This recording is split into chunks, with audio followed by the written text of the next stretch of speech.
शहापूर येथील विद्यार्थिनीच्या आत्महत्या प्रकरणी आमदार संजय केळकर आक्रमक.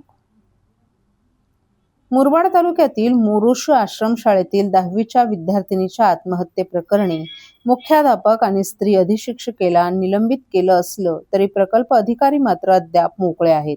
त्यांना तात्काळ निलंबित करण्याची मागणी आमदार संजय केळकर यांनी विधानसभेत केली आहे. त्यानंतर आदिवासी विकास मंत्री अशोक उईके यांच्या निर्देशानंतर शहापूर आदिवासी प्रकल्प अधिकाऱ्याला तात्काळ निलंबित करण्यात आले.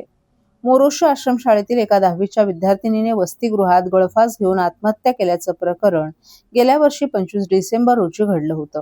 या प्रकरणी आमदार संजय केळकर यांनी अधिवेशनात आवाज उठवून संबंधितांवर कडक कारवाईची मागणी केली होती.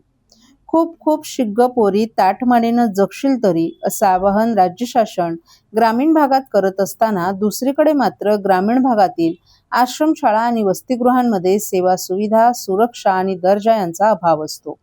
आदिवासी प्रकल्प विभागाकडून वेळोवेळी दौरे आखणे, आश्रमशाळा आणि वसतिगृहांची पाहणी करून आवश्यक सेवा सुविधा देणे हे प्रकल्प अधिकाऱ्याचं काम असून येथील प्रत्येक घटनेला प्रकल्प अधिकारी जबाबदार असतो. मात्र मोरुशी आश्रमशाळेतील घटनेप्रकरणी जबाबदार अधिकारी असलेले प्रकल्प अधिकारी यांच्यावर कारवाईच झाली नसून तेच इतरांचं निलंबन करत आहेत. त्यामुळे तातडीनं प्रकल्प अधिकाऱ्याला निलंबित करण्याची जोरदार मागणी आमदार संजय केळकर यांनी अधिवेशनात केली.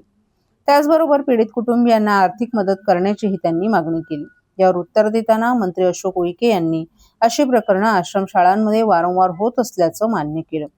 या प्रकरणी विविध उपाययोजना करण्यात येत असल्याचं सांगून त्यांनी पीडित कुटुंबियांना 2 लाख रुपये सानुग्रह अनुदान देण्यात आल्याची माहितीही दिली आहे. यावर केळकर यांनी आक्रमक भूमिका घेत प्रकल्प अधिकाऱ्याला निलंबित करण्यात येणार आहे की नाही असा प्रश्न उपस्थित केला. अखेर मंत्री उईके यांनी निर्देश दिल्यानंतर प्रकल्प अधिकाऱ्यांना निलंबित करण्यात आले.